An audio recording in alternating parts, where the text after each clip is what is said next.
La búsqueda de la verdad en la profundidad de la realidad misma. El poder de la información. Un programa de panel semanal dedicado al análisis de los temas con los exponentes más calificados en un diálogo de altura y objetividad. Por el Canal 8 de la comodidad de tu hogar, en la cama o en el sofá, junto a tu familia. Ahí disfrutarás el poder de la información.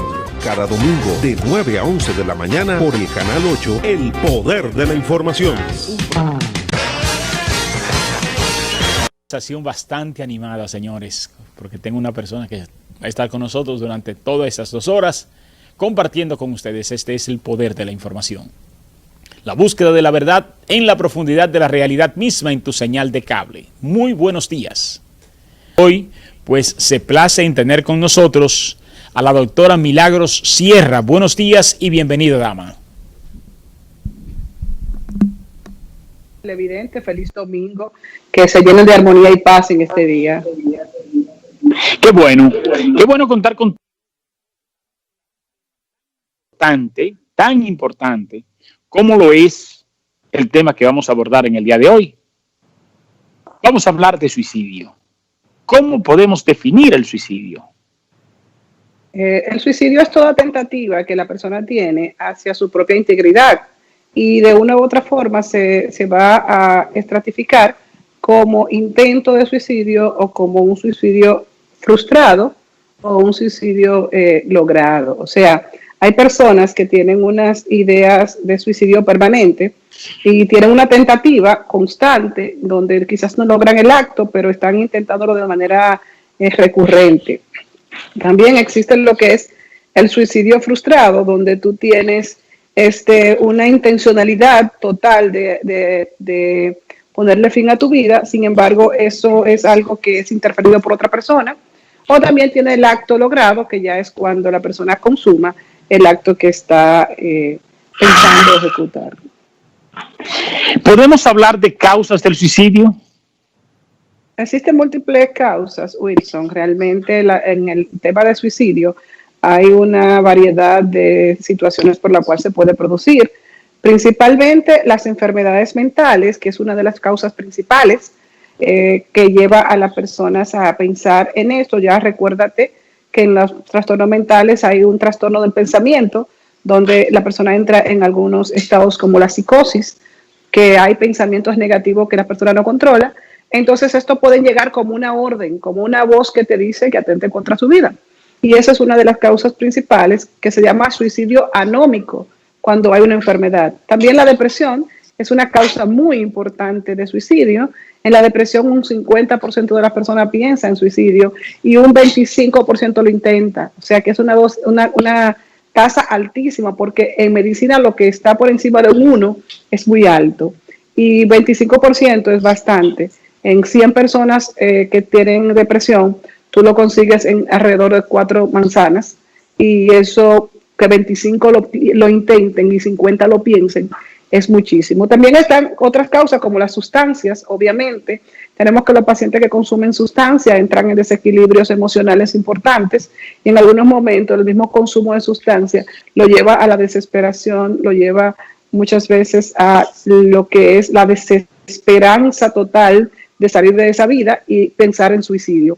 También están otros 2 tipos de suicidios, que es el suicidio egoísta, es el que tomamos una conducta impulsiva cuando tengo una situación conflictiva, un problema o una crisis de vida que no puedo resolver, entonces pienso en el suicidio como una salida.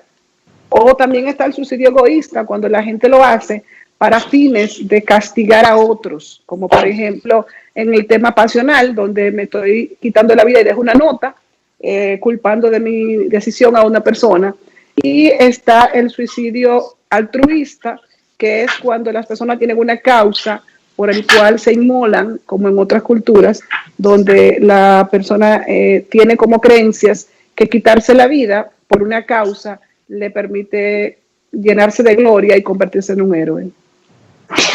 ¿Podríamos decir que el suicidio obedece a un solo acto o a una cadena de causas? Porque muchas veces vemos que fulano se suicidó porque la mujer lo dejó. ¿Es por ese solo hecho o hay una serie de hechos y cohechos que vienen incidiendo en las frustraciones de ese individuo? Podríamos decir, Wilson, que en un 75% es una cadena de hechos que desencadenan el suicidio. Quizás un 25% del suicidio es una conducta impulsiva que no ha sido reflexionada y que instintiva, podríamos decir. Instintiva e impulsiva. Sin embargo, hay unas estructuras de personalidad en la persona propensa al suicidio donde ya pueden haber muchos indicios antes de tomar la decisión de que esa persona tiene niveles importantes de, diríamos, de alteraciones emocionales o de inestabilidad en su personalidad, que ya te podrían dar una idea de que esa persona podría ser propenso a suicidio, porque por ejemplo hay factores como una personalidad patológica, una persona impulsiva, una persona que de una u otra manera sienta menosprecios a la vida, hacia la propia y la de los demás. Entonces es una persona que podría tener una personalidad que combinado con un conflicto, con un estresor social y una crisis personal, entonces detone en un suicidio. Esos factores desencadenantes, hablemos de esto. Pues mira, las crisis de vida son importantísimas. Una de las cosas que menos tolera el ser humano también es las pérdidas. Por eso las pérdidas, tanto materiales como personales, como decías ahorita, lo dejó la esposa. No fue que me dejó, es la pérdida lo que no estoy tolerando. El ser humano tiene dificultades para tolerar todo lo que es para descender de un escalón, lo que es que me quiten cosas. Entonces esas pérdidas en todos los aspectos, económicas, laborales, personales, emocionales, amorosas, crisis de vida como por ejemplo las catástrofes, eso hace que la gente pierda la capacidad de motivarse y entra en desesperanza. Y la desesperanza es la antesala del suicidio. Precisamente es uno de los graves problemas que tenemos los humanos, que no sabemos descender. Wilson anda en una jipeta y no sabe bajar a un carro. O Wilson anda en un carro y no sabe bajar a una pasola o a un motor. Entonces, tanto que nos cuesta a los humanos descender. Por ejemplo, tengo este programa, tengo 2 ahora, ¿verdad? Yo no quisiera perder uno. Si pierdo uno, me frustra. En nuestro caso, gracias a Dios, que siempre he vivido perdiendo. Y perder algo y obtener algo, pues, para nosotros es algo normal de la vida. Es decir, nosotros entendemos la vida como un columpio o como un spot un barner que yo siempre coloco en mi estado, que hay un electro que indica las variaciones cardíacas, ¿verdad? Refleja la lectura del ritmo cardíaco y pues presenta diferentes señales. Entonces dice el Barner, si en tu vida no hay subida y bajada, entonces estás muerto. Y entonces te presenta una línea. Y es precisamente esta parte la que nosotros los humanos tenemos que aprender a manejar. ¿Cómo saber perder? Ese concepto de prioridad tan marcado que tenemos en nuestras vidas con cosas que son transitorias.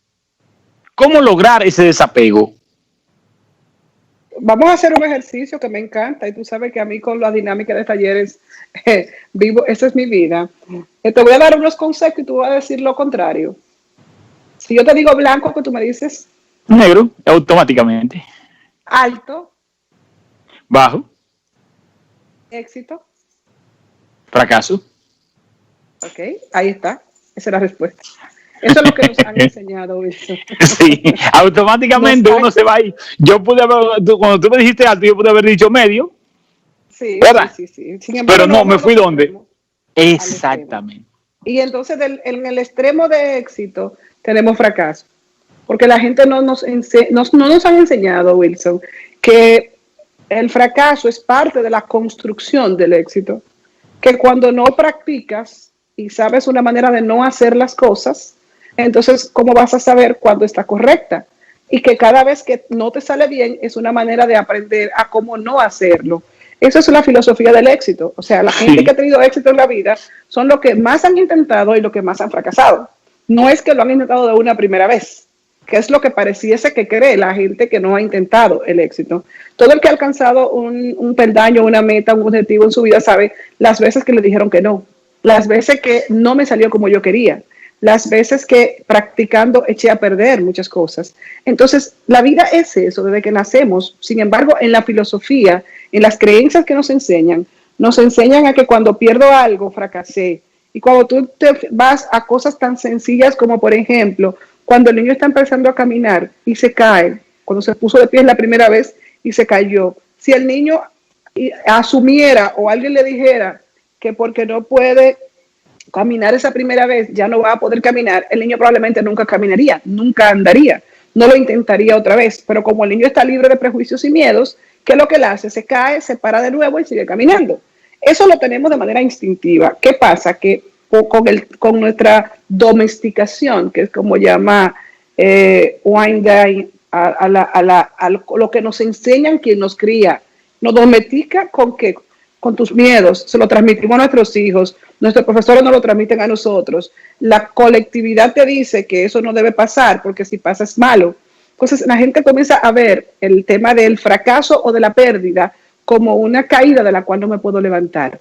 Y en esa estructura, entonces, es muy fácil caer en la desesperanza o caer justamente en esas crisis de vida que nos llevan a la depresión y a veces hasta a pensar en que no tiene sentido seguir viviendo. ¿Cómo lograr esa construcción? Por ejemplo, no me gusta hablar en primera persona, pero por ejemplo, en nuestro caso, yo estudiaba medicina en la UAS. De buenas a primera, no pude continuar mi carrera. Enfermé, neumonía, tuberculosis. Y pues, abandoné mi carrera. No te voy a negar que fue una frustración, o es una frustración no haberla terminado. Pero yo dije, yo voy a seguir viviendo, tan sencillo como eso, y desarrollarme en otras áreas, como gracias a Dios lo hemos podido lograr, en áreas muy ajenas a lo que nosotros estudiamos. Estudié medicina, yo me desenvuelvo en el comercio, pasé primero por la visita médica y ahí aprendí mucho negocio. En la comunicación, es decir, se puede seguir viviendo. Ahora, ¿cómo lograr esa construcción en el individuo? Porque el crecimiento que vemos que es espontáneo, tú vas caminando, te caes y vuelves y te paras, ¿verdad? Y es un crecimiento espontáneo. El ejemplo que ponías del niño, pero en el desarrollo, que es diferente a lo que es el crecimiento, ahí es donde tenemos diferentes apegos a cosas que son efímeras o que pueden ser efímeras o transitorias o parte de una vida. ¿Cómo lograr esa construcción en el individuo, en la formación del individuo? Okay. Lo que estás diciendo es muy importante. Primero hay que aprender a fluir, o sea, no podemos aferrarnos a cosas. La mejor manera de crecer es ir soltando las cosas y cerrando ciclos. Tu carrera fue un ciclo que tú cerraste, lo cerraste sano porque te permitió continuar. Nosotros tenemos que aprender a soltar el apego y sobre todo no quedarnos en el evento, en la última experiencia. Si es positiva o es negativa, no me puedo quedar en la última experiencia porque esa última experiencia se va agotando, la satisfacción, se va agotando la capacidad de nutrirme de ella. Entonces, una vez que pasa eso, yo tengo que decir, me muevo, porque una de las cosas que nos diferencian a los árboles es que aunque tenemos raíces, no estamos fijos en un sitio. Entonces tenemos la necesidad de movimiento, todo evoluciona y quien se detiene, entonces no echa para adelante. O sea, si tú te detienes, todo sigue caminando. Si tú te das cuenta, en esta cuarentena hubieron personas que consiguieron en estos momentos una oportunidad de negocio y una oportunidad de desarrollo. Y hay gente que está capitalizando la crisis para su mejoría. Sin embargo, hubieron otros que se quedaron detenidos y otros que ni siquiera se han movido desde el primer día de la cuarentena. Todavía están esperando que esto pase para comenzar a gestionar cosas. Una de las cosas que tuvimos que hacer nosotros, por ejemplo, los que damos servicio, los docentes, es adecuar desde nuestra casa la posibilidad de seguir trabajando. Y ahí vino la telemedicina, aquí vino las clases virtuales, aquí vino el Zoom, aquí vino el Skype, y todo el mundo siguió trabajando. Wilson siguió dando su programa, todo el mundo siguió trabajando.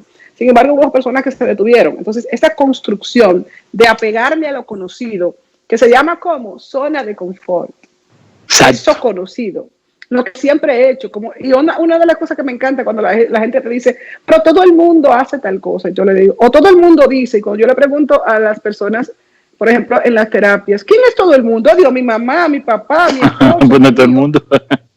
Su mundo es. Ese es tu mundo, sí, que es pequeñito, porque tu zona de confort es muy pequeña, pero no es todo el mundo. Entonces, creencias fluir, soltar creencias y sobre todo aperturarte a aprender algo nuevo cada día. Una de las cosas que la gente en la actualidad tiene resistencia es a aprender, porque hay una cosa importante, está tu profesión, pero también están tus habilidades y no siempre tus habilidades están dentro de tu profesión. Por eso es que tú decías, yo me desenvuelvo de algo distante a lo que hice. Tú no te puedes quedar con aquellos semestres de medicina que hiciste porque tus habilidades no estaban dentro de eso. Tú tienes un campo de habilidades muy grande. Entonces, ¿qué es lo que hace la persona que sigue en crecimiento? Que se mueve a cultivar las habilidades, que aprende algo nuevo cada día. Y eso le sirve porque lo está aplicando. O sea, no solamente es que estoy aprendiendo algo, sino que aprendo y aplico y eso me permite practicar. Y después de 5 años, eres un experto. Después de 10 años, eres un maestro. Es precisamente lo que nosotros debemos de aprender. Porque a veces esa parte yo lo observo mucho. No, porque yo digo la verdad. Mi verdad, que no necesariamente es la tuya. No, porque así todo el mundo, ¿quién es ese mundo? ¿Quién es ese mundo? ¿Qué hay dentro de ese mundo? Entonces, son de las cosas que uno observa y ve precisamente hasta con preocupación. Porque lo que nacimos con defecto de fábrica, que no tenemos reversa, que no tenemos parqueo, ni mucho menos luz de estacionamiento. Nada más carretera adelante. Y vimos como muchas veces nos piensa que somos hasta locos. Porque no nos limitan las adversidades. Yo escribí en días pasados que la crisis, toda crisis trae sus propias riquezas. Pero el minero debe de ir a la mina a cultivar esas riquezas. ¿Cuál es la principal mina que tiene un ser humano? Es la que lleva por dentro, es la que tiene que descubrir dónde está su tesoro, que es precisamente de eso, con eso vamos a cerrar. ¿Dónde está ese Ikigai, como usted lo está definiendo? Precisamente es de las cosas que socialmente nos preocupan. Esa construcción social, que es un medio de cultivo por excelencia, tanto para el suicidio como para otros males sociales, porque es la propia sociedad que termina empujándote, porque el ser humano se nutre de la sociedad, pero el ser humano también contamina la sociedad y la influencia precisamente. Pero hablaba usted de enfermedades. ¿Hay enfermedades que están relacionadas al suicidio? ¿Que son propensos los que la padecen al suicidio?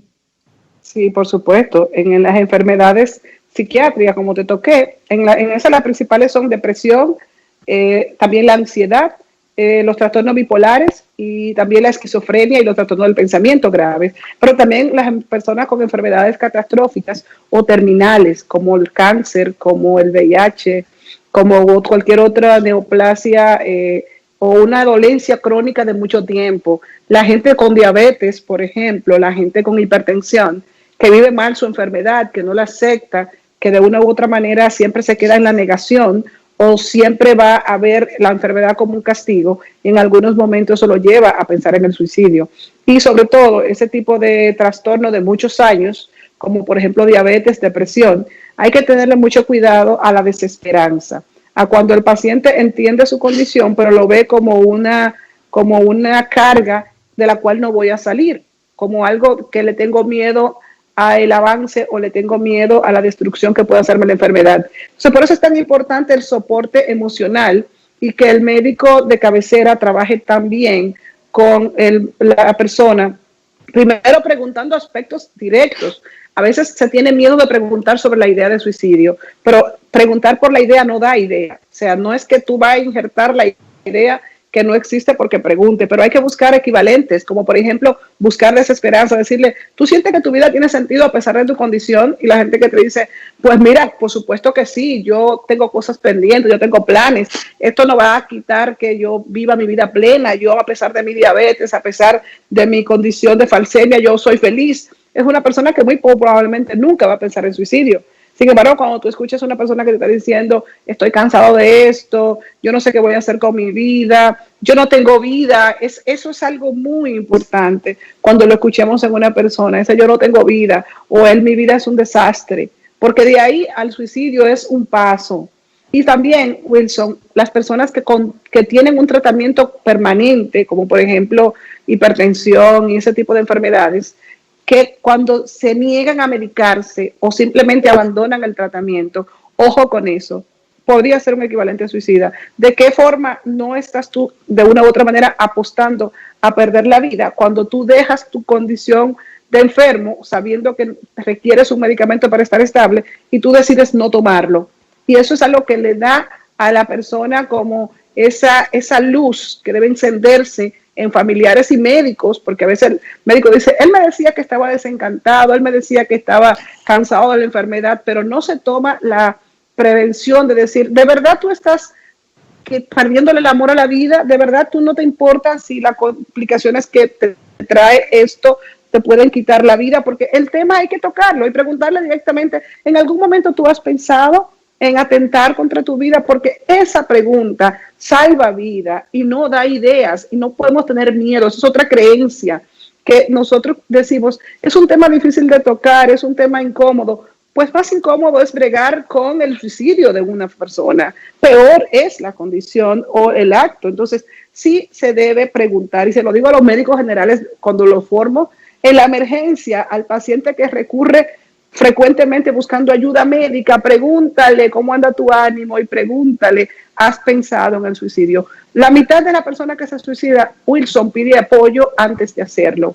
A médicos que no son psiquiatras, sobre todo, a médicos no psiquiatras, médicos generales, busca constantemente ayuda médica, buscando que alguien identifique su estado emocional, y también a amigos y familiares, o sea, le dan señales, te dicen cosas, y cuando tú ves una persona que está enferma o que tiene una situación de una crisis y comenzó a organizar su vida, comenzó a delegar cosas, ojo, que también podría ser un equivalente suicida.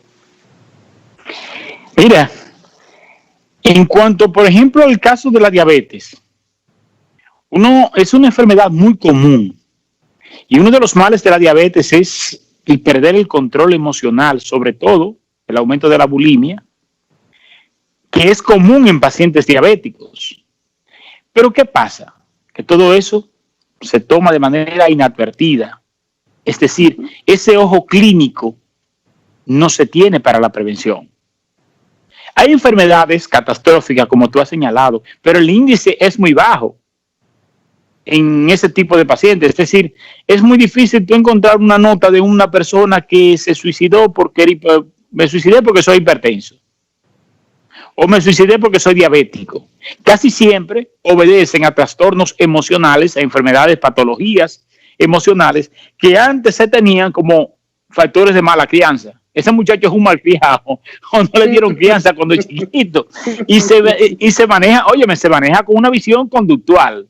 Es decir, es un trastorno conductual. Pero no nos vamos a la raíz del asunto. Precisamente, esa parte clínica, al parecer, no se importantiza lo suficiente. Desde que un hipertenso dejó de tomar una pastilla, ya es un acto suicida. Porque ya ese corazón no va a tener el nivel de equilibrio que demanda a través de la sustancia del potasio, del calcio, como equilibrio, y el paciente va a terminar con un infarto. Entonces, ya eso es una forma, no el tratamiento, ya eso es un instinto suicida. Ahora, de ahí a la materialización del suicidio, es muy bajo, ¿verdad? No tanto, Wilson, porque una vez que la persona tiene el pensamiento suicida, el acto es fácil de ejecutar. Lo más importante es que algo no pase por tu mente nunca en la vida. La posibilidad de alguien que te dice, nunca lo pensaría o nunca sería una elección para mí, es muy poca la posibilidad. Pero cuando una persona coquetea con esa idea, se va adaptando. Y una de las cosas que pasan es que le pierde el miedo a la muerte o le pierde el miedo al acto. Entonces nosotros como profesionales de la conducta, cuando vemos una persona que hace amenazas suicidas o que dice de una manera a veces quizás como la gente lo toma manipulatoria, de decir, si me pasa tal cosa yo prefiero estar muerto o yo prefiero matarme antes de eso, que la gente lo dice quizás como algo casual, hay que prestar atención y sobre todo que hay una conducta de recurrencia a intentos de suicida que la gente lo ve como manipulación. Y sí, es cierto, hay patologías del carácter, de la personalidad, donde la gente para poder obtener la atención o obtener algo que desea, recurre a intentos de suicidio como una manera manipulatoria.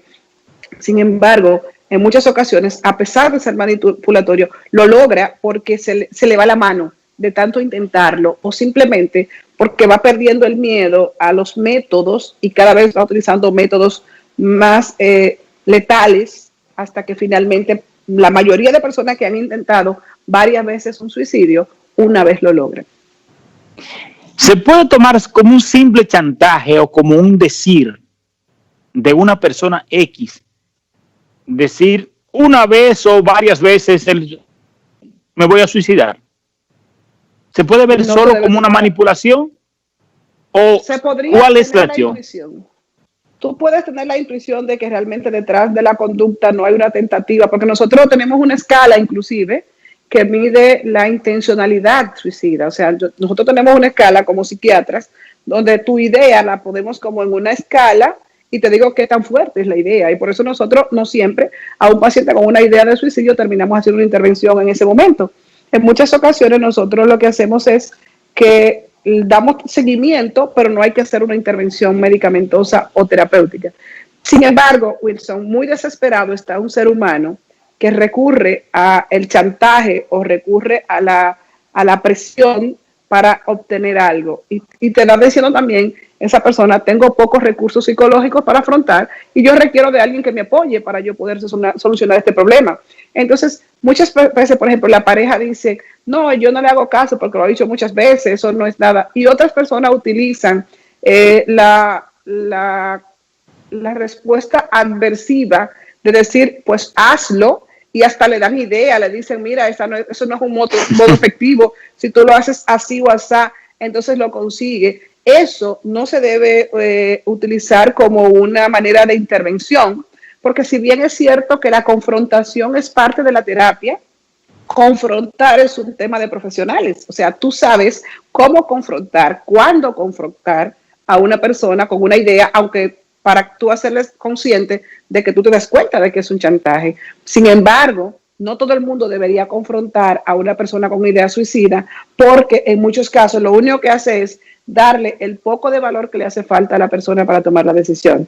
Entonces ahí viene la materialización del acto, porque de una u otra manera esa persona ya se siente subvalorada y al ver que no le dan importancia a esa necesidad que tiene, entonces eso lo empuja mucho más a caer en un estado de desvalorización y finalmente terminar en el intento de suicidio. Es decir, que una intervención de una persona inexperta podría ser un desafío para esa persona. Por supuesto. De hecho, yo te voy a decir, yo estuve en una confrontación, en una emergencia una vez, de una persona que había recurrido como 3 veces a la misma emergencia con intento de suicida.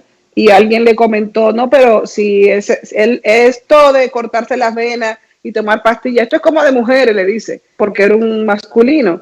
Si tú te subes al edificio de Telemicro, de ahí no te salvas. Eso lo escuché en una emergencia. Y después escuché que la persona se había lanzado de Telemicro. Dios mío. Entonces, eso fue un médico en formación que lo hizo. Entonces, te fijas que nosotros como profesionales de la salud tenemos un poder en nuestras palabras, tenemos un poder en lo que le decimos a la gente. La gente nos cree, por eso tenemos la posibilidad de apoyarte. Desde que tú recibes asistencia de un médico en el que tú tienes confianza, tú te sientes de una u otra manera soportado por esa persona y le da mucha credibilidad a lo que te dice esa persona. Pero sobre todo, es como que cuando alguien que para ti es una autoridad te da ese tipo de rechazo, te maneja ese tipo de conducta, diríamos, de una u otra manera discriminatoria, entonces eso te profundiza más en tu estado emocional. Por eso es que decimos que las intervenciones terapéuticas deben ser hechas por psicólogos y psiquiatras y que la confrontación siempre debe darse en el contexto de una terapia, nunca en una confrontación en un espacio donde la persona que confronta no está capacitado para hacer eso. Entonces, ¿qué hacer, por ejemplo, una persona que se le presente esta situación con un familiar, con un amigo, con un conocido o con un desconocido, que vea estos instintos suicidas? ¿Qué hacer? Es decir, la postura nuestra sería quedarnos tranquilos. Buscar ayuda profesional. Buscar ayuda profesional, pero la ayuda profesional debe de buscarla quien padece ese quebranto y no quien lo contempla, ¿verdad? Es decir, no tiene que ser necesariamente la ayuda profesional sostenida o elegida por la persona que tiene el trastorno. La familia puede generar la necesidad de una intervención. Hay muchas formas de que la persona llegue a una conducta, a una consulta psicológica o de psiquiatría. Lo primero es sentarse y hablar claro con la persona y explicarle los motivos por el cual debería tener una intervención por un profesional de la conducta. También trabajar en las creencias que pueda tener con relación a ese profesional y a lo que hace como intervención. Y tercero, si aún así la persona no está dispuesta a recibir la ayuda, entonces el familiar debe solicitar la consulta para que pueda de una u otra forma buscar soluciones que le lleve a su pariente o la manera por lo menos de hacer que llegue esa persona a una consulta psicológica o psiquiátrica. O sea, tú puedes ir como pariente de una persona en un estado emocional inadecuado, recibir una consulta, recibir orientaciones y poder entonces así tú hacer la intervención, servir de intermediario entre el terapeuta y tu familiar. Porque en muchos casos, como por ejemplo en adicciones, nosotros no comenzamos la intervención con el paciente. En la adicción, tú haces por lo menos 3 consultas primero con el familiar y después ve al paciente. ¿Por qué? Porque el paciente hay que crearle la necesidad de ir a una consulta. Igual que el paciente con unas ideaciones suicidas, si es alguien cercano, tú te sientas y le das razones y motivos claros por lo cual tú crees que debe ir a una consulta. Si aún así dice que no y se resiste, entonces el familiar debe recibir la asistencia para que lo pueda apoyar. ¿Cómo definir desde el punto de vista psiquiátrico los signos que puede presentar previo a de un homicida suicida? Mira, el acto homicida-suicida es un acto que no siempre es premeditado, por lo cual en muchas ocasiones la gente no da como ese tipo de señales. Sin embargo, lo que sí existe es un perfil de un maltratador. O sea, un hombre que llega a quitar la vida a su pareja o a entrar en un y estigmatizan de una vez un hombre. Es que es lo más frecuente. Acuérdate que no vamos a poner promedio. Sin embargo, bueno, está bien. Vamos a hablar decía Facundo Cabral que si Dios nos juzga por promedio, estamos salvados, porque la mayoría somos buenos. Entonces vamos por promedio. Sí. La idea es que en un acto suicida-homicida, en muchas ocasiones lo que pasa es que se va la mano a la conducta violenta, pero ya es una persona que tiene conducta violenta. O sea, es muy poco probable que una persona no violenta termine cometiendo un acto de una violencia de esa magnitud. Eso significa que la persona ha sido un maltratador de manera consecutiva, de manera permanente, que ha comenzado con violencia psicológica, a lo mejor ha ido progresando a violencia física, abuso emocional, abuso sexual. Entonces ya cuando una persona tiene un historial de abuso, por eso es que decimos que hay que romper la cadena del maltrato, porque el maltrato lleva a un abuso mayor cada vez. Entonces acuérdate que el maltratador lo que tiene es mucho miedo al abandono, miedo a perder. Entonces esa persona va a hacer todo lo posible por mantener esa cultura de terror en su víctima.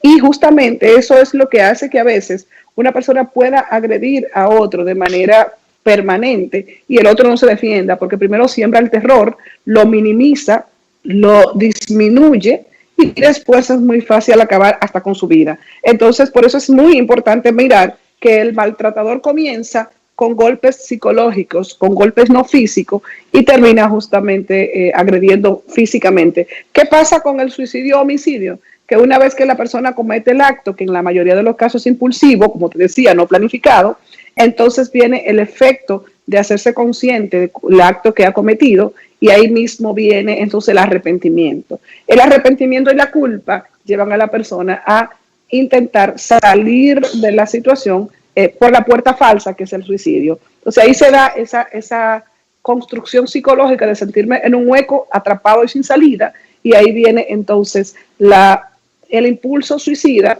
para salirse de la responsabilidad o para no afrontar la responsabilidad de lo que ha hecho. ¿Existe alguna diferencia entre lo que es la violencia y la agresividad de un ser desde el punto de vista psiquiátrico? Así es. Agresividad es una conducta que no tiene necesariamente la potencialidad de daño y que se hace como una respuesta de defensa La violencia se ejerce con el único y exclusivo objetivo de hacer daño, de dañar. En la agresividad, tú puedes tener agresividad y no ser negativa, porque tú puedes tener una forma de hablar y de contener a la gente que la persona lo puede recibir como agresivo, sin embargo no es destructivo. Pero en la violencia siempre el fin es destructivo. Eso es bueno señalarlo, porque ahí hay signos y síntomas que se van escondiendo para... Lo que nosotros pretendemos es ver el homicida es violento, ¿verdad? Por naturaleza o previo. Así es. El homicida no tiene por qué ser violento, ¿verdad? O sí hay signos de violencia. Depende, porque si es un homicidio accidental, si es una conducta que no se había planificado y que de una u otra manera ya eso generó que un acto quizás de una pelea, de una confrontación, a veces hasta se alega la legítima defensa en el homicidio. Entonces, todo eso hay que mirarlo en el contexto de no generalizar e individualizar la situación. Hay realmente actos de homicidio donde la persona lo ejerce en defensa propia. Hay otros homicidas que no tenían una planificación del acto, simplemente se vieron involucrados en un conflicto que terminaron agrediendo a una persona y a veces ni siquiera calculando que la magnitud de la agresividad o de la violencia del acto iba a acabar con la vida de esa persona. Eso es una cosa. La otra cosa es cuando alguien viene de manera, diríamos, permanente y constante, agrediendo verbal, física, emocionalmente a su pareja, patrimonialmente, Wilson, que hay una violencia que no se ve. Una violencia económica. Sí, cuando te limito fondos, cuando no te dejo desarrollar, cuando tengo mis bienes a nombre de otra persona, cuando no te permito que tú tengas bienes propios, eso es violencia patrimonial. Entonces esa persona va haciendo un cerco pequeño para debilitar a su víctima. Entonces la víctima de violencia de todo tipo ya viene a merced. Por eso tú ves que hay personas que inclusive cuando la van a agredir no corren, ni siquiera se defienden. ¿Por qué? Porque ya están tan disminuidos que ni siquiera la forma instintiva de defenderse existe en ellos. Entonces, justamente la violencia puede llevar a una persona a convertirse en homicida y también el ser agresivo, los dos. Sin embargo, en la violencia es una escalada que va creciendo hasta que termina con un acto de esa naturaleza. ¿En cuáles son las edades más frecuentes del suicidio?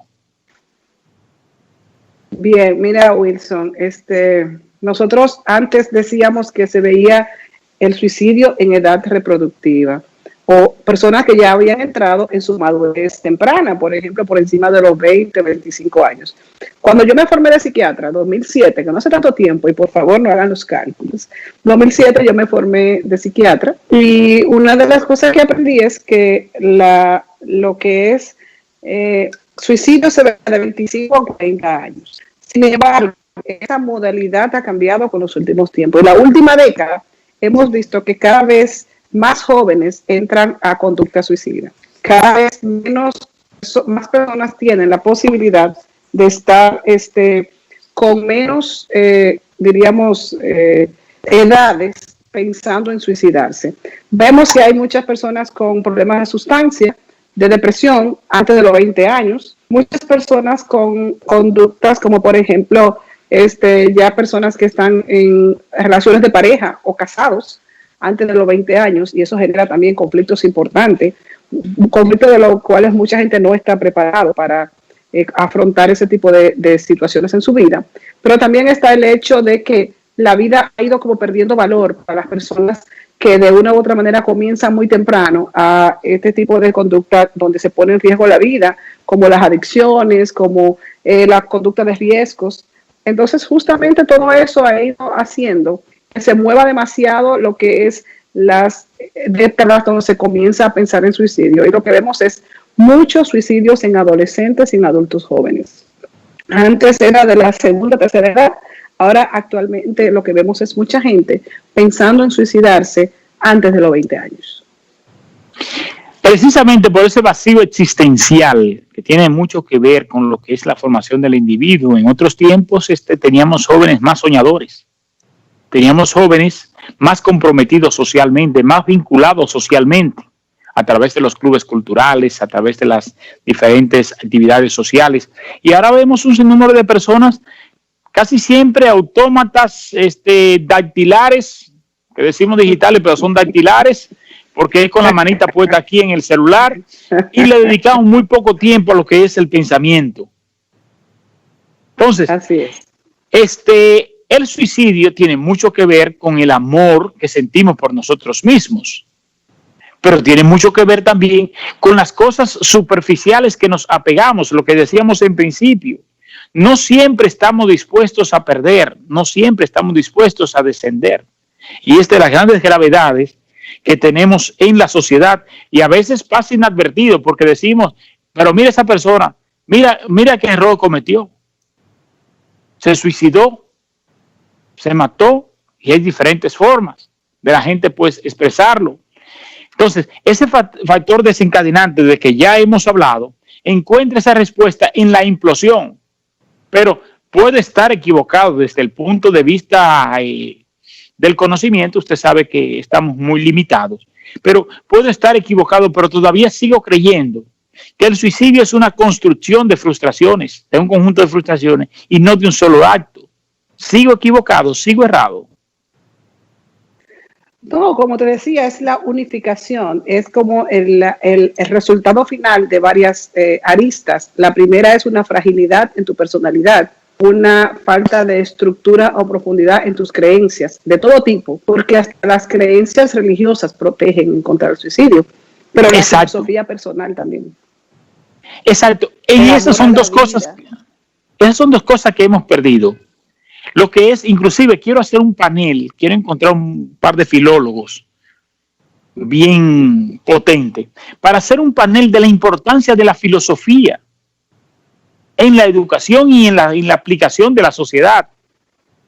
Y, sobre todo, la influencia de la filosofía de las creencias, que son corrientes filosóficas. Entonces, pero cuando hablo de la construcción, por ejemplo, se suicidó porque la mujer lo dejó. Siempre creo que habían otros hechos anteriores en la vida de esa persona que lo llevaron al final a hacer eso. Tengo la mala experiencia de un familiar cercano, un primo hermano, que es el único error que no le perdoné fue el último que cometió.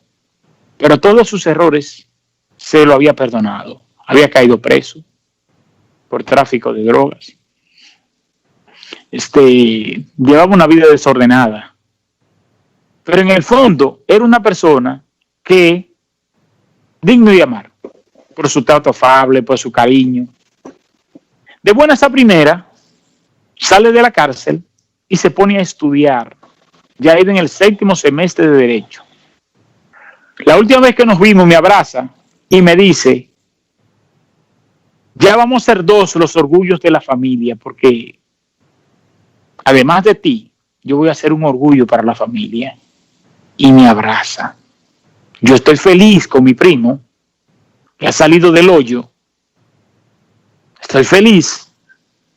De buenas a primera, la noticia. Se dio un tiro. Se mató. Porque una muchacha que tenía, no quería seguir con él y lo dejó.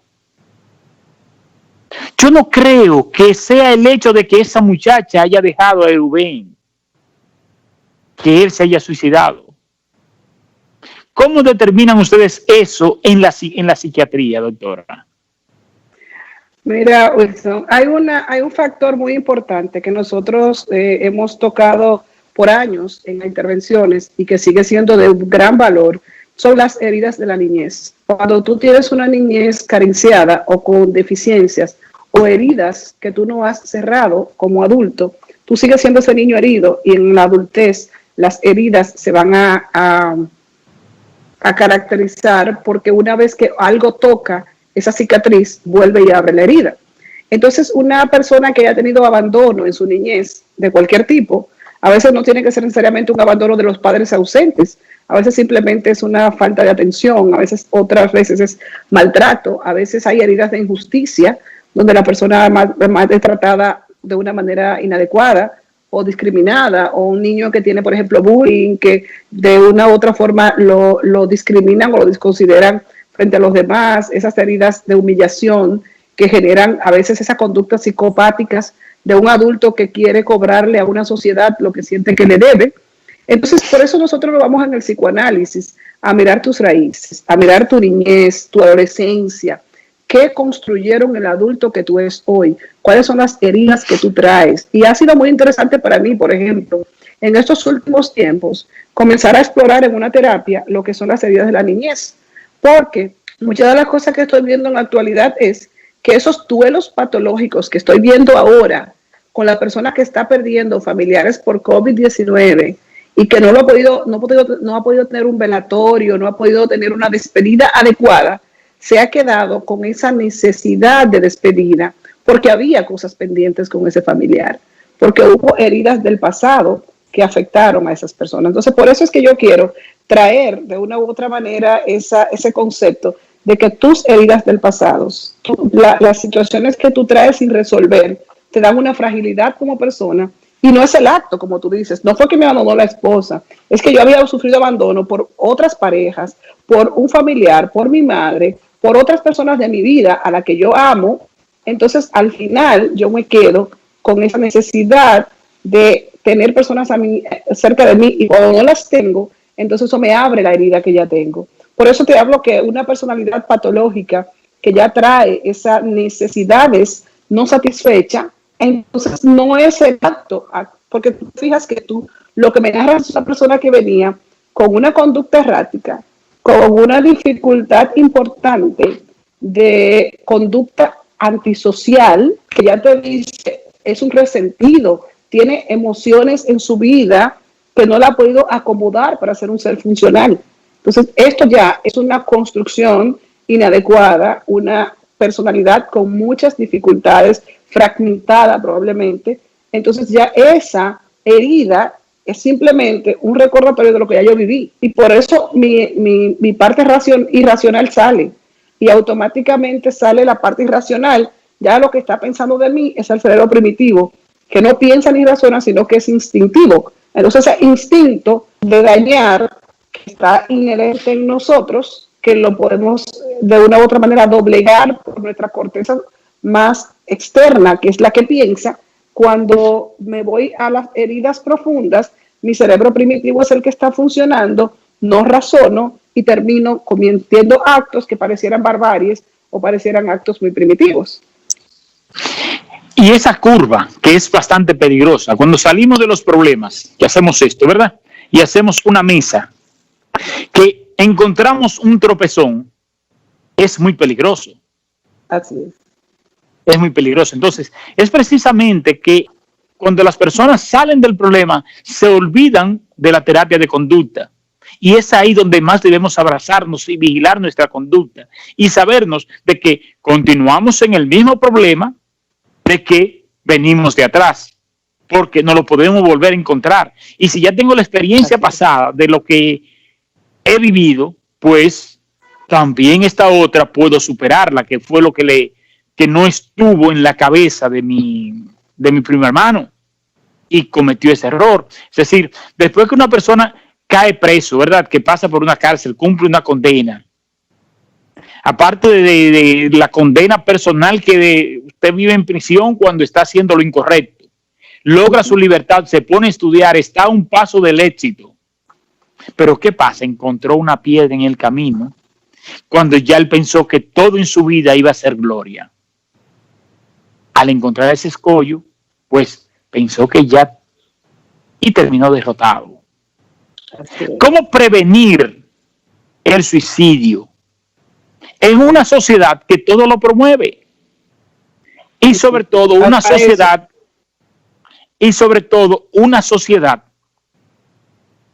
en manos de personas irresponsables, como ha estado nuestra sociedad históricamente, porque no es una sociedad vigilada. Nadie está pendiente de la conducta social en una oportunidad que estábamos en un pico de los crímenes pasionales, la violencia intrafamiliar, yo hago un escrito y se lo envío al presidente de la República de una manera muy directa, con un emisario muy calificado. Nunca obtuve respuesta de lo más mínimo y sé que le iba a llegar. Y nosotros recomendábamos un cónclave con todos los psiquiatras, psicólogos y sociólogos del país para analizar la conducta humana y los cambios que hay en la conducta social. Pero aquí nadie vigila la conducta social. Es decir, aquí la sociedad da cambios. En otros tiempos mataban a una persona en una esquina y duraba hasta 1 y 2 años sin pisar esa esquina. Daba la vuelta o se iba a la otra acera, no cruzaba por la calle. Hoy tenemos una sociedad que matan uno ahí, le tiran el agua y en la sanguaza, como decimos en el campo, se sigue la fiesta sin ningún tipo de problema. Entonces, los hechos se convierten en epidemias. La gente nada más cree que las epidemias son asuntos patológicos de enfermedades, pero también la conducta se convierte en una epidemia. No sé si estoy equivocado en ese sentido. Entonces, ¿cómo prevenir el suicidio? Mira, Wilson, hay una cosa muy importante y es fomentando el amor a la vida. Saber por qué tu vida es valiosa es algo que genera una especie de contención. También la crianza con valores, el dar valor a todo, incluyendo ese temor a dañarme o a dañar a alguien. Se ha perdido mucho en lo que tiene que ver en la actualidad con la crianza, lo que es la moral y la cívica. Recuérdate que nosotros cuando tuvimos nuestra primaria, yo allá en la escuela del Cercado, no sé si tú también en el Cercado, recibíamos... No, genial. Ok. Recibíamos una asignatura que se llamaba moral y cívica. Y hay frenos morales, Wilson, que se han ido quitando. Que nosotros a veces, como formadores de esta generación, tenemos que hacer un mea culpa y decir nosotros hemos contribuido a que se quiten esos frenos morales. Y hay una necesidad de la inmediatez, de conseguir satisfacción en lo inmediato a casi todo en la vida. Y por eso esta generación es tan débil ante el rechazo y ante las pérdidas. Porque todo lo quiero tener rápido y fácil. Y eso no es posible en la vida porque todo tiene un proceso. Entonces, por eso es que quiero que hablemos de esto como factores. Entonces, ¿cómo prevenimos suicidio? Primero, incentivando valores, incentivando amor a la vida en los adolescentes y en los niños, respetando la vida y también respetando esa filosofía de que vinimos a este espacio y venimos con un propósito definido y claro. Y sobre todo que quien nos puso en este espacio, que es un ser superior, sea como sea que tú lo quieras llamar, es que tiene control de las cosas que nosotros, del camino que nosotros deberíamos recorrer antes de irnos de este espacio. Si todavía tú estás aquí es porque todavía tu propósito no se ha cumplido. Y como decía Facundo Cabral, que es uno de mis poetas favoritos, claro, un tiro no cambia el argumento, un tiro no va a cambiar el argumento de Dios. Si él siente que tú todavía no estás listo para irte, te va a dejar. ¿Cuánta gente tú no ves que se han pasado la cabeza con un balazo, que han tenido heridas mortales y terminan sobreviviendo? ¿Por qué? Porque le faltaba aprender algo en este espacio y no se van a ir. Y otros justamente se van y de una u otra manera se trunca un propósito que ya se había iniciado. Entonces, el propósito de vida le da sentido a tu vida, a tu ser, a lo que tú haces todos los días. Y una vez que un ser humano sabe que lo que él hace es valioso y que lo que él hace tiene significado para el resto de la humanidad, es muy probable que muy poco probable que se suicide. El ser humano va a querer estar vivo hasta el último día de sus vidas y sobre todo va a pedir larga vida para poder cumplir con su cometido, para poder cumplir con eso que sabe que vino a hacer a este mundo. Pero eso es que la búsqueda del crecimiento espiritual comienza y termina con identificar qué es lo que quiero de la vida y a dónde yo quiero llegar y ya yo saber que estoy ahí. Y una vez que yo sé que estoy ahí, donde yo quiero llegar en la vida, eso me da la sensación de tener una importancia, mi existencia, en la cual la gente cuida su existencia, vive una vida en un equilibrio que le permite estar ahí por mucho tiempo. Y eso es lo que nos está faltando. A veces vemos, por ejemplo, la gente te dice, no, que el alcohol no hace daño, que la juca no hace daño, pero si tú comienzas a los 15, a los 20 a usarla, y la evolución es de 20 años para tener un daño hepático, por eso vemos personas que a los 30 ya no tienen hígado, por eso vemos una persona que con 25 años se muere de COVID, y se muere de COVID porque tenía un pulmón enfermo por el tabaco. Entonces, esa gente no tiene una vida para vivir 100 años, porque está dañando su integridad y su economía física. Entonces, todas esas cosas que tú haces para cuidarte, como el autocuidado de físico, hacer ejercicio, comer sano, cuidar tu integridad física, no andar a altas velocidades en un vehículo, dormir 8 horas, todo eso es prevención de suicidio. Pero también lo es cuando tú cultivas tu mente, cuando tú creces, cuando tú lees, cuando tú meditas, cuando tú tienes la capacidad de contener tus emociones y no estallar ante cualquier provocación. Todas esas otras alternativas a exponerte en la vida también son prevención de suicidio. Y lo más importante, Wilson, el papel de los medios de comunicación con el suicidio. Una vez más tocamos la prohibición que existe de que no se debe publicar la identidad del suicida y la causa que lo llevó a suicidarse.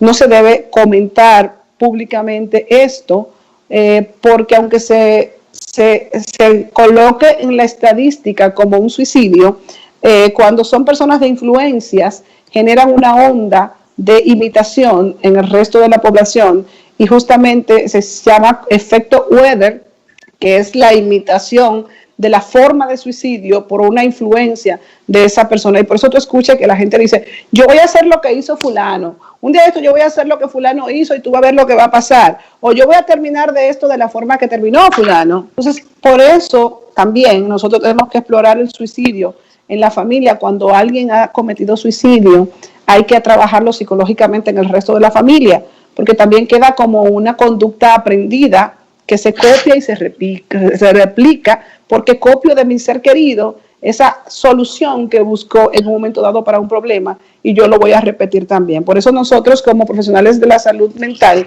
cuando hay un suicidio en la familia, requerimos hacer una intervención con el resto, trabajar la culpa que deja esto, pero también trabajar la idea que deja de que es una salida ante un problema.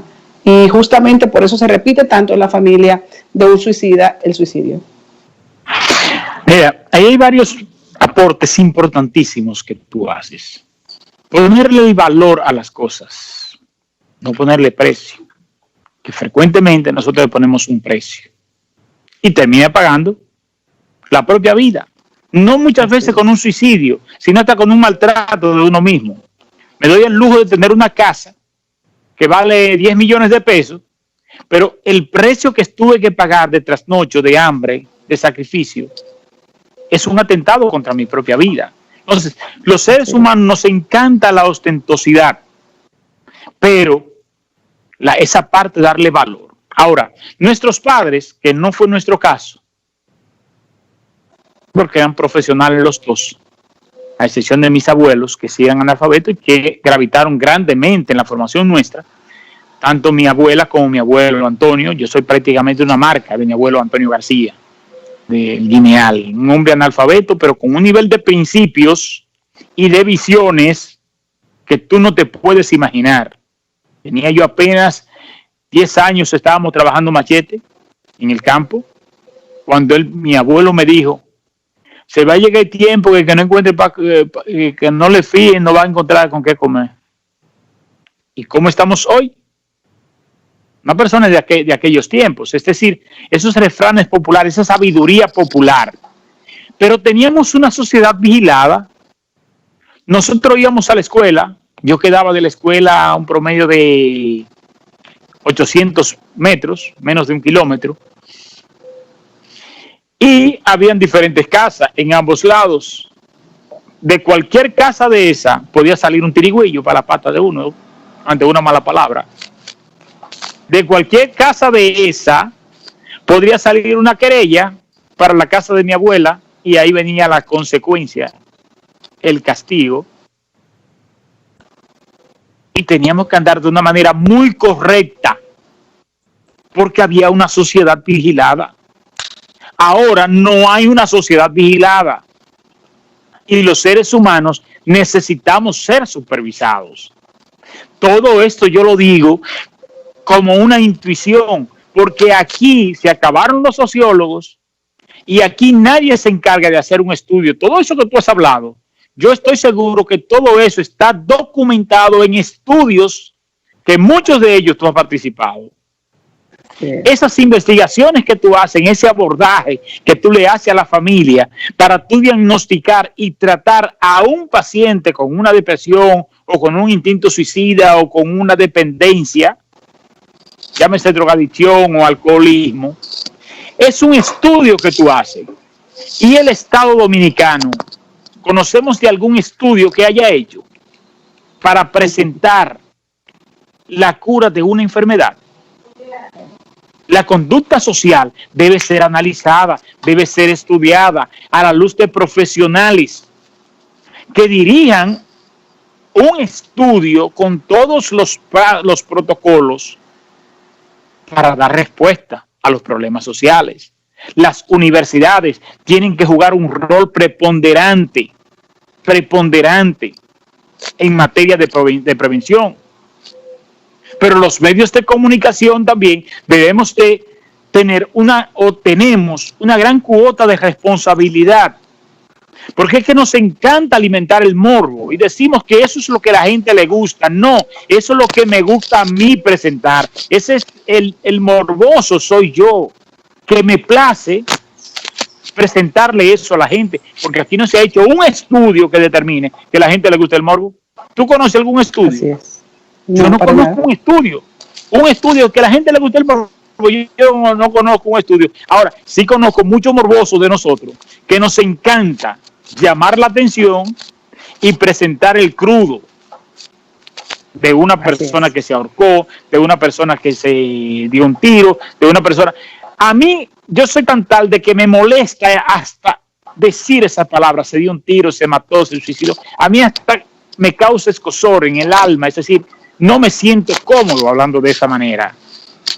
Entonces, los medios de comunicación que son los responsables de replicar las acciones sociales. Si quieres pegar un tema, tú vienes a Telenor o te vas a Ibirradio, al circuito Ibirradio, al circuito merengue. Como se dice en lo común, el tema se pegó. ¿Pero por qué el tema se pega? Por la repetición. ¿Quiénes somos los responsables de repetirlo? Nosotros mismos, que nos convertimos en caja de resonancia de malas acciones. Entonces, ¿cómo lograr una manera de prevenir de una manera individual una colectividad que nadie tiene control de ella? Es de los males que estamos viviendo en nuestro país. Vuelvo y reitero, no en todos los gobiernos de manera histórica, y la promoción de las grandes potencias es a la individualidad.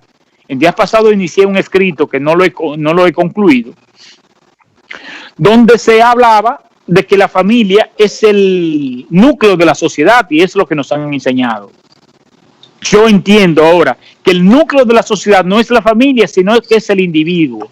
Y la promoción de ese núcleo, de ese nuevo núcleo social, que es el individuo, ha sido creado desde aquí. Antes teníamos un espacio para ver televisión y todos veíamos televisión en la sala donde había. Antes, primero, era en el vecindario. Una casa la tenía y todos nos reuníamos. Después, en la casa había una televisión y en esa área era el punto de encuentro de todos reunirnos. Y era un centro prácticamente de convención porque ahí se corregían muchos y había una integración familiar. Ahora, luego, una televisión en cada habitación. Ya un celular para cada persona en la casa. Una laptop para cada persona, una computadora para cada persona. Es decir, ya no existe esa cohesión familiar como núcleo. Entonces, todavía hay instituciones como la iglesia que se empeñan en que el núcleo de la sociedad es la familia. entiendo, puedo estar equivocado y me gustaría tu opinión.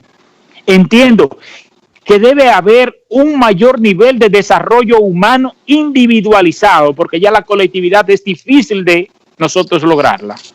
O podemos seguir pendiente al pasado del ayer y queriendo retornar de manera romántica, o enfrentar la vida con esa realidad. Definitivamente hay que comenzar a cambiar tu mundo.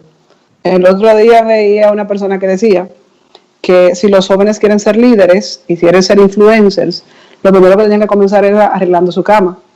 De una u otra forma, tú tienes que poner en orden tu vida primero, obviamente. Tú no puedes estar ordenando cosas en la vida si tu vida no está en orden. Entonces, se ha cambiado mucho ese paradigma, Wilson, de que tú tengas una influencia social teniendo una vida desorganizada. Si tú te fijas, anteriormente el liderazgo era una persona con influencia y la gente lo seguía de manera ciega, sin importar sus avances individuales o sus rasgos de desorganización en su vida privada. La gente seguía ídolos que finalmente viste cómo terminaron muchos de esos ídolos en suicidios, en sobredosis de drogas y ese tipo de cosas. Entonces, ¿qué es lo que ha comenzado? A partir del año 2000, sobre todo un evento que marcó la humanidad, que fue la caída de las Torres Gemelas y aquel atentado a una de las naciones que ostentaba mayor poder y control en el mundo, nos dijo la humanidad, entendimos que no éramos tan fuertes como creíamos. Y eso nos enseñó también a nosotros de nuestra debilidad individual, porque cualquiera de nosotros pudimos haber sido blanco de ese atentado, cualquiera de nosotros pudo haber estado en un avión de eso, cualquiera de nosotros pudo haber estado de visita ese día en una de las torres y perecer en ese atentado. Pero también entiendo que esta otra tragedia mundial, que es el virus COVID-19, también nos ha dicho que lo que nosotros creíamos que era mundo y que era seguro, ya no es así, que nosotros veíamos símbolos de poder, como por ejemplo, todo el que ha caminado por Times Square sabe el diluvio de gente que hay ahí todo el día y lo que significa para Manhattan, el corazón económico de Estados Unidos, cerrar ese centro económico. Y así, por ejemplo, también tenemos la dificultad. ¿No me digas que se cayó la llamada?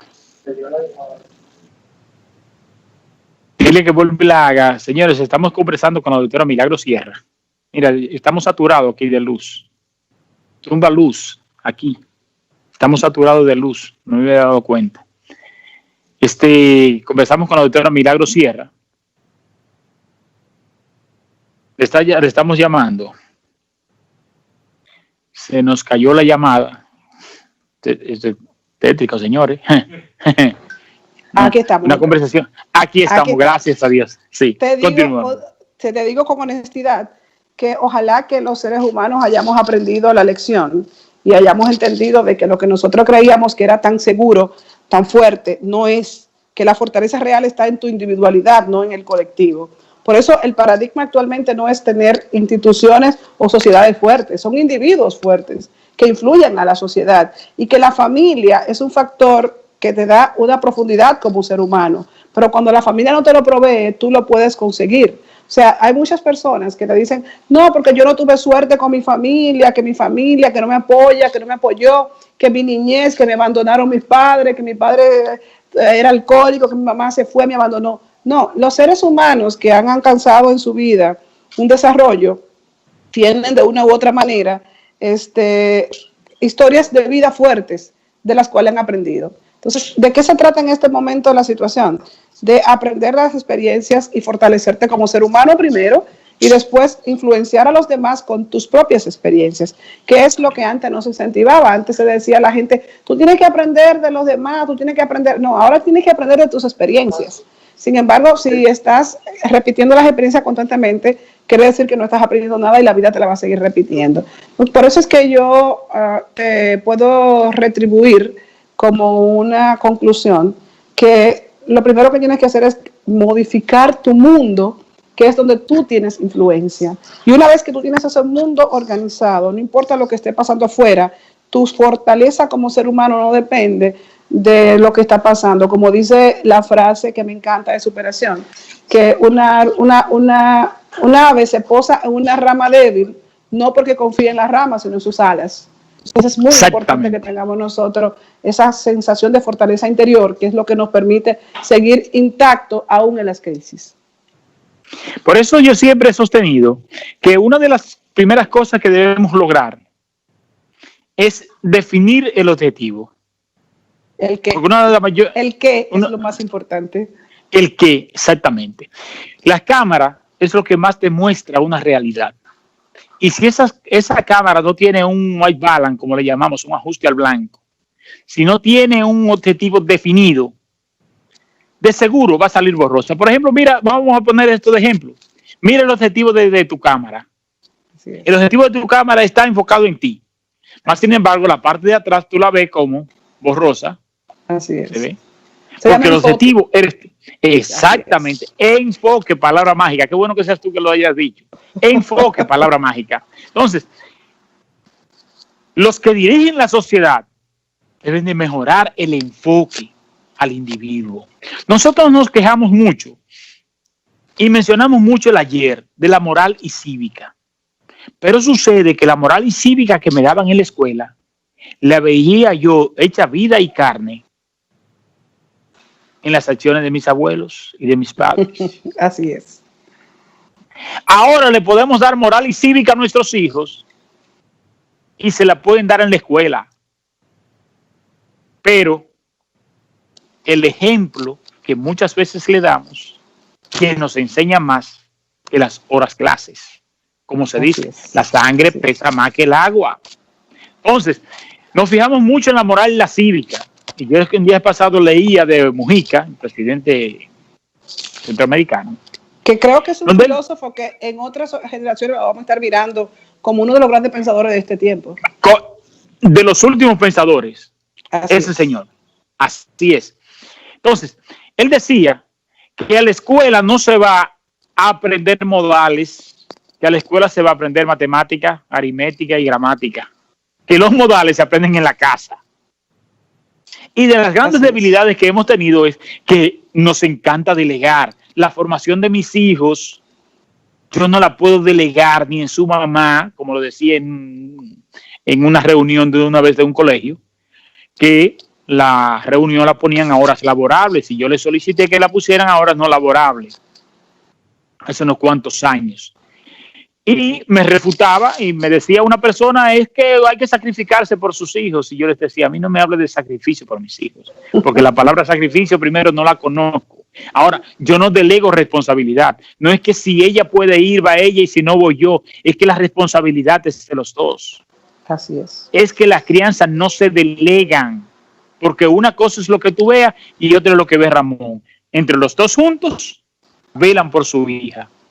Pero yo no te veo a ti delegando responsabilidad ni a ti ni a Ramón. Lo veo delegándose uno y lo del otro. Siempre están ahí. Entonces, es lo básico. La observación. No le estamos dedicando tiempo a la observación. Esos pasos del método científico que son aplicables a la vida del ser humano, lo estamos violando. No estamos observando. Estamos experimentando directamente, ¿verdad? Y nos quedamos en la experimentación y hacemos nuestras propias conclusiones como nos da la santa voluntad. Pero el objetivo central, donde debemos enfilar nuestros cañones, donde debe estar en la misma diana, no es la familia, es el individuo. Y ese desarrollo humano a que aspiramos, más que un crecimiento. Nos hemos quedado en un crecimiento. Tenemos una juventud que ha crecido en materia tecnológica, pero no tenemos una juventud que se haya desarrollado en materia tecnológica para hacer transformaciones en su vida y en la sociedad en función de esa tecnología. Ahora más que nunca tenemos el control de nuestras vidas. Ahora más que nunca tenemos el control de nuestra comunidad y de nuestras sociedades, Milagro. Ahora más que nunca. ¿Por qué yo lo digo? Porque tú puedes seleccionar, por ejemplo, mucha gente se queja del Facebook, que es una basura. Para mí Facebook no es una basura. ¿Por qué? Porque la comunidad de mi Facebook de 5,000 seguidores, un poco menos, para tener opciones de poder entrar una y otra persona que uno va conociendo, Mi comunidad de Facebook es buena. Ahí no suben chatarra, ahí tú no ves una imagen de una gente muerta, ahí tú no ves una pornografía, ni tú vas a ver un video donde comprometan niños. ¿Por qué? Porque esa es mi comunidad. Yo tengo control de ella. Yo no tengo control de quién vive al lado de mi casa. Yo no tengo control de quién se muda al frente. En mi barrio yo no tengo control de la conducta de nadie, pero sí yo lo puedo tener en Instagram, ese control. Y yo estoy más en comunidad con Instagram, con Facebook, con LinkedIn, con todas mis redes, que con los vecinos. Yo duro años y a mi amigo y hermano Manuel Pérez no lo veo por el exceso de trabajo, mas sin embargo a través de las redes yo me comunico a diario con mis amigos, diario tú y yo hablamos a cada instante y duramos siglos y no nos vemos. Así es. Pero ¿qué pasa? Yo he tomado control de mi comunidad, de mis relacionados. Lamentablemente hay que ser a veces hasta exclusivista, por así decirlo, pero usted debe tener un control. Ahora, definir sus objetivos. Con quien yo me reúno ya no es a la chercha, sino es al conocimiento. Con quien yo converso, con quien yo comparto, es a la construcción de un desarrollo humano personal, que espero no estar tarde, que me queden muchos años. Son tipos que hasta para cortarme las uñas tengo cuidado. Un alto instinto de conservación, mija. Entonces, porque hay que valorar la vida como debe ser. Ahora bien, cuando yo vine a cumplir los 15 años de edad, yo fui de la formación del Monseñor Francisco Soria, arzobispo de Santo Domingo, de Julio César Corniel y esa comunidad de la Pastoral Juvenil. Este tema que tú y yo estamos abordando hoy, lo dimos nosotros en la Pastoral Juvenil, Milagros. El aborto, lo dimos nosotros en la Pastoral Juvenil. El dominio que yo tengo del tema del aborto es de la Pastoral Juvenil, que yo lo traigo.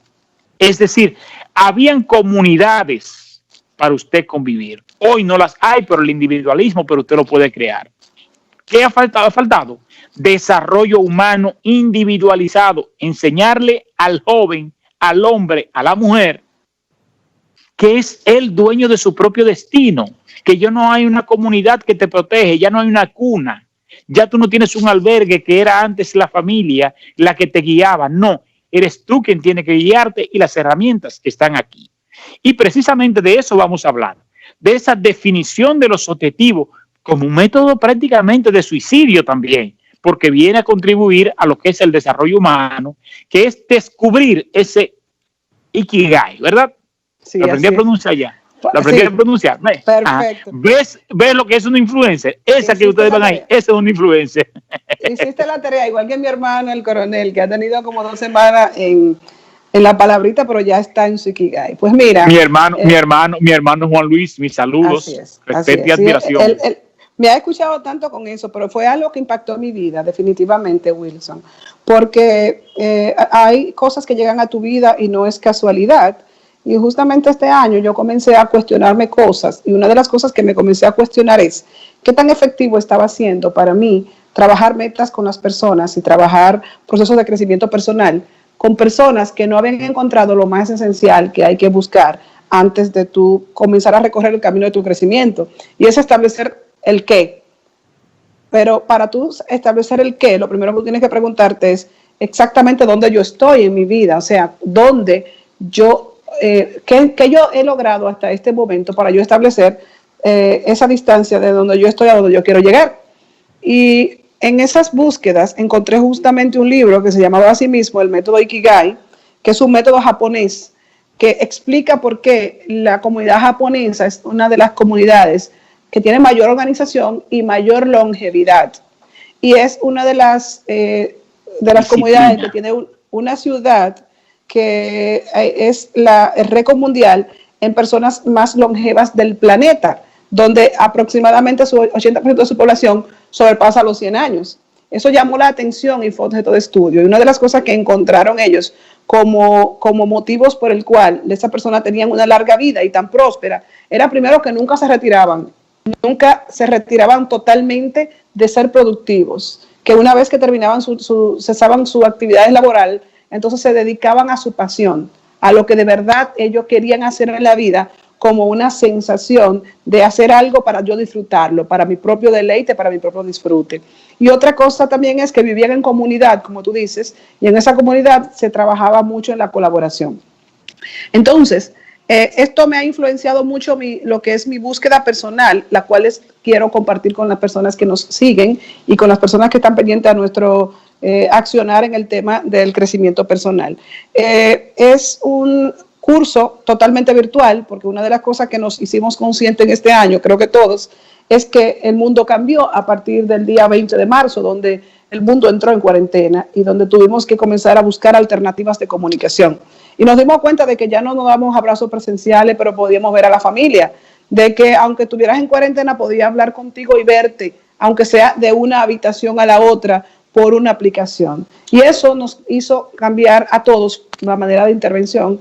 Y hoy día estoy pasando lo que es mi intervención de crecimiento personal a lo que es la parte virtual y digital.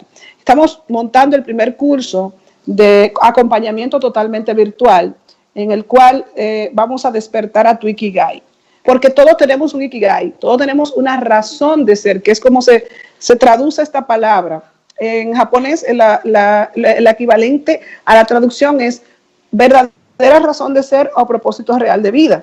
Entonces, el Ikigai es lo que busca unificar tu pasión y tus talentos con tus actividades productivas y que tú vivas de tu pasión, que tú vivas de tu talento, que tu talento sea lo que mueva como un motor, el combustible de tu vida sea tu pasión. Y la gente no se pregunta qué es lo que quiero. La gente dice, voy a estudiar esto por muchas razones. Muchas veces porque sea una carrera productiva, porque sea una carrera que da prestigio o porque es fácil. Tú te podrás sorprender de que la mayoría de los estudiantes eligen una carrera por dos cosas, por prestigio, y ahí incluye la bonanza económica, o porque creen que es fácil. Y por ser fácil la voy a dominar y voy a tener que hacer poco esfuerzo. Sin embargo, en tu búsqueda de crecimiento te das cuenta de que lo que tú haces a veces no es lo que te gusta o lo que te apasiona. Y cuando eso te ocurre, como me ocurrió a mí en el 2008, 2009, Wilson, que me di cuenta que yo me había formado como psiquiatra y trabajando como psiquiatra, yo tenía que seguir buscando algo que sentía que faltaba en mí. Y después, en el 2012, después de un proceso personal importante, de pasar varias crisis de vida, me voy a un taller y aprendo ahí que mi pasión es la motivación personal, que eso es lo que yo quiero hacer en la vida. Pero ya tengo mi formación de psiquiatra y no la voy a desechar porque ya estoy formada. Entonces, eso inició en mí ese proceso en el cual vamos a estar trabajando este curso. El que las personas podrán llevar desde su celular, porque aquí no se trata de hacernos enemigos de la tecnología, se trata de ponerla a nuestra aliada y a nuestro servicio.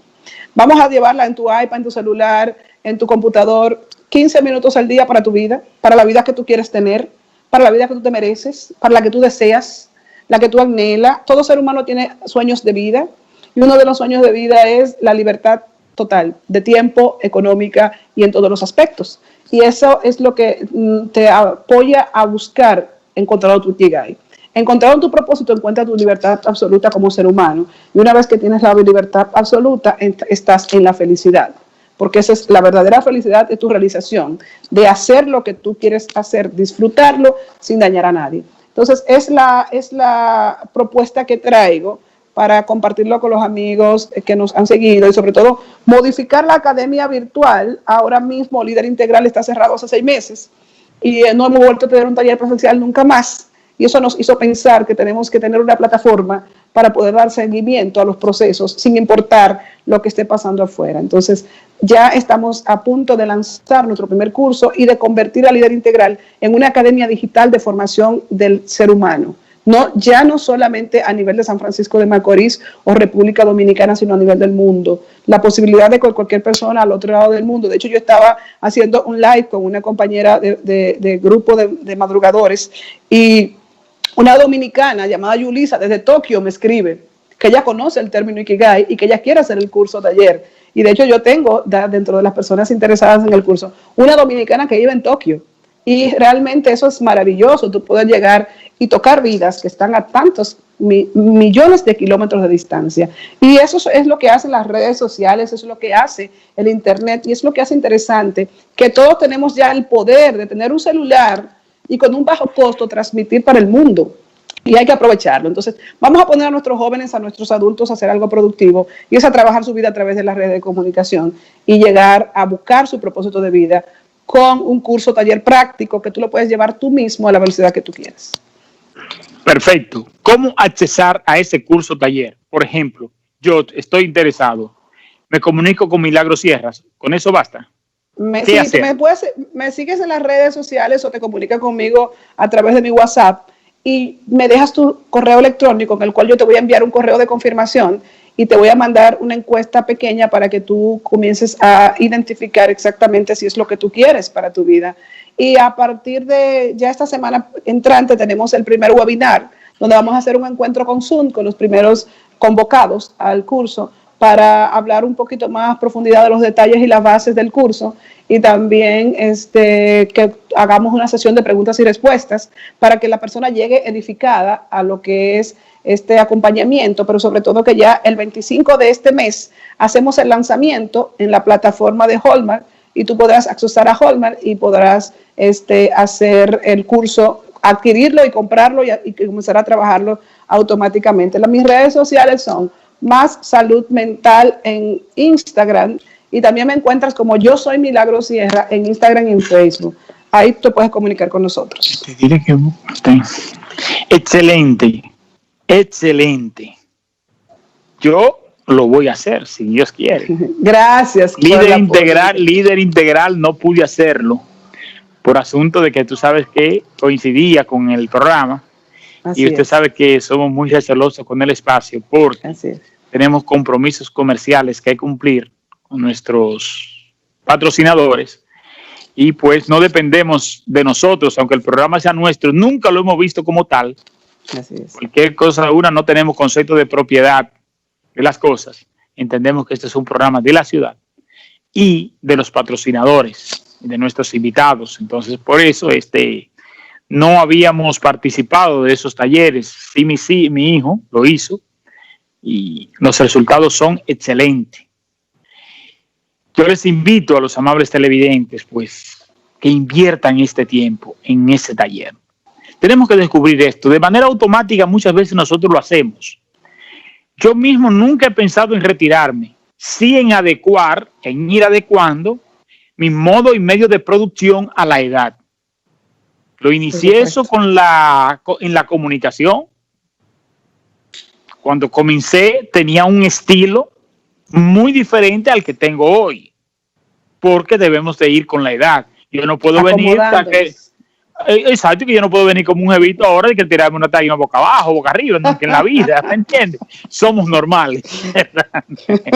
Entonces tenemos que ir adecuándonos y siempre pues tratar de hacer eso que nos apasiona. En nuestro caso, nos ha dado muy buenos resultados. Yo vivo de la pasión, porque yo vivo de lo que me gusta. Mi abuelo me enseñó a hacer diferentes cosas, me decía, porque así no dependía de una sola. Sus oficios eran muy humildes: calzar caballo, trabajar machete, pelar gallos. Esos eran sus oficios. Y de eso levantó su familia, sobre todo trabajando machete, preparando caballos de paso fino. Y él me decía, cuando no me entra por un lado, me entra por el otro y siempre tengo mi chelito. Así es. Pues yo soy la marca de mi abuelo. Me gusta hacer diferentes actividades para nunca depender de una de ellas. Y nosotros sobre todo, Wilson, alinear lo que te gusta de manera que no tengas que dejar de hacerlo para vivir tu pasión es algo importante. O sea, una de las cosas que podemos aprender es a cómo alinear mis talentos y lo que me gusta, y eso no me permite ser productivo sin dejar de hacer lo que yo disfruto. Exactamente, eso es lo que a mí me pasa, que yo trabajo de lunes a lunes y yo feliz de la vida, porque estoy haciendo, gracias a Dios, lo que me gusta. Gracias, Milagro del alma, por este aporte que nos ha hecho a través de nuestro espacio, poner a la disposición el conocimiento que ya está al alcance de todo de manera horizontal. No tenemos que ir a una universidad, no tenemos que ir a hacer un viaje, podemos aprender desde aquí. Y nosotros hoy lo hemos logrado gracias a tu presencia. Buen descanso, disfruta junto a tu familia, que las quiero bastante y mis saludos por allá. Gracias. Y ustedes, mis amigos, ustedes y yo, si Dios así lo permite, mañana tenemos una cita en Las Cosas Como Son, de 9 a 10 de la noche por su canal 8. Aquí les esperaremos en Las Cosas Como Son. En el día de hoy ya nos despedimos. Buenos días. En la profundidad de la realidad misma, el poder de la información. Un programa de panel semanal dedicado al análisis de los temas con los exponentes más calificados en un diálogo de altura y objetividad. Por el canal 8, de la comodidad de tu hogar, en la cama o en el sofá, junto a tu familia, ahí disfrutarás el poder de la información. Cada domingo de 9 a 11 de la mañana por el canal 8, el poder de la información.